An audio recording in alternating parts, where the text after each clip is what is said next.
Hey everybody, this is Mr. Walsh, and today we are going to calculate molar mass, and we're going to do something a little bit different.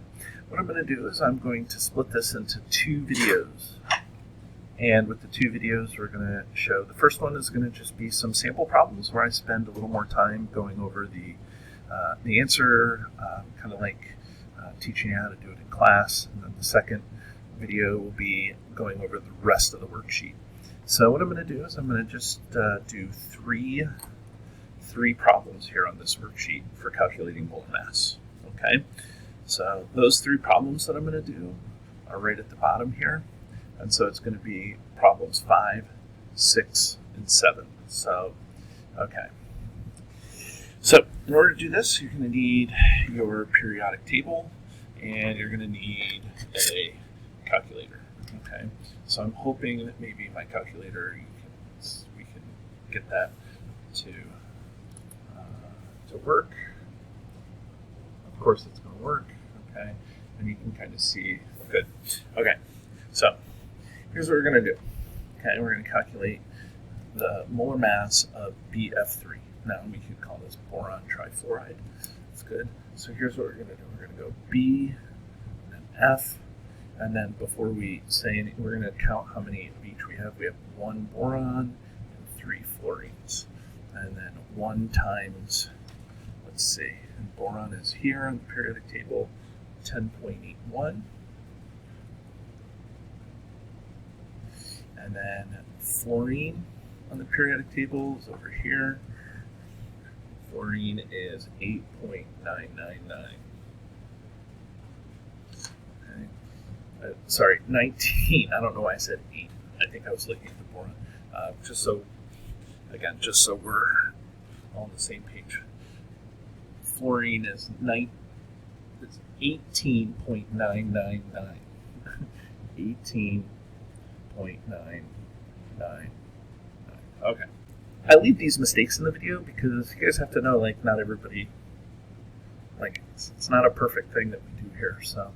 Okay, so 10.81, okay, and then I'm going to do 3 times 18.999, and when we get that, we get 56.997, 56.997, then we're going to take this and we're going to add this up, 10.81 plus 56.997.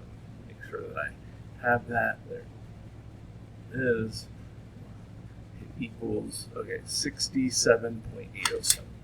So 67.807. Okay, and then the units on this is grams per mole. So now we have one that has three elements in it. Okay, that shouldn't be any more different. We just have to do the same thing, except we're going to do it for 3 elements instead of 2. So we're going to go carbon. We list the elements. Fluorine. And so carbon, take our periodic table. Carbon is 12.011. Okay, so we have one of those times 12.011. Okay, chlorine, there's 2 chlorines here. So 2, and there's 2 fluorines here. 2. So chlorine over here is 35.453. 35.453.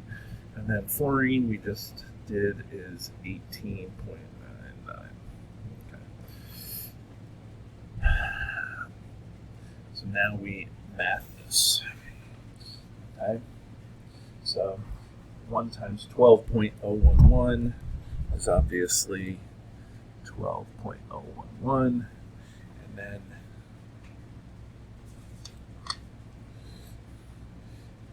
it's 2 times 35.453. We get 70.906.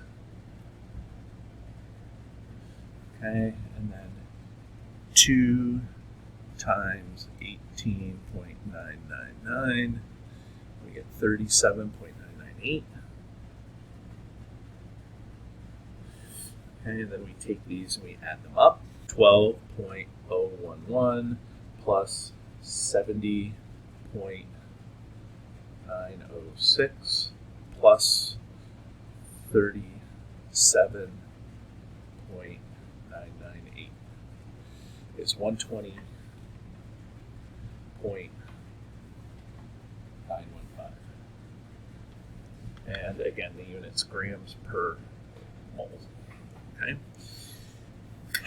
Now, the last one here that we're going to do in this sample video is going to be magnesium and then OH parentheses 2. So if we're listing the elements, there's one magnesium, and then the oxygen, the 2 distributes to both the oxygen and the hydrogen. So that means there's 2 oxygens and 2 hydrogens. So just like math, when there's a 2, it distributes, or when there's a number outside the parentheses, it distributes to the things inside the parentheses. Okay, so like for example, this one, okay, there's a 3 outside the parentheses, so there's 3 sulfurs, but there is also then 3 times 3, that's 9 oxygens. Okay, but back here, magnesium, okay, we look in the periodic table, we get 24.305. 24.305. Oxygen on the periodic table,